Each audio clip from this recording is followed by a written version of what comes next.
کہہ دو کہ تم معبود برحق کو اللہ کے نام سے پکارو یا رحمان کے نام سے، جس نام سے پکارو اس کے سب نام اچھے ہیں،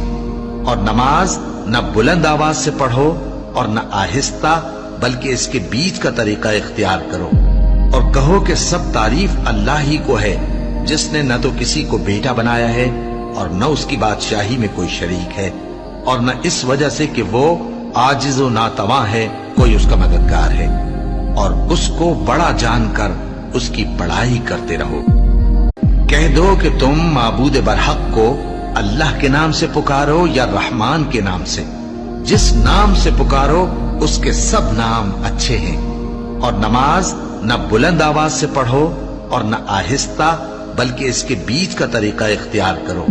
اور کہو کہ سب تعریف اللہ ہی کو ہے، جس نے نہ تو کسی کو بیٹا بنایا ہے اور نہ اس کی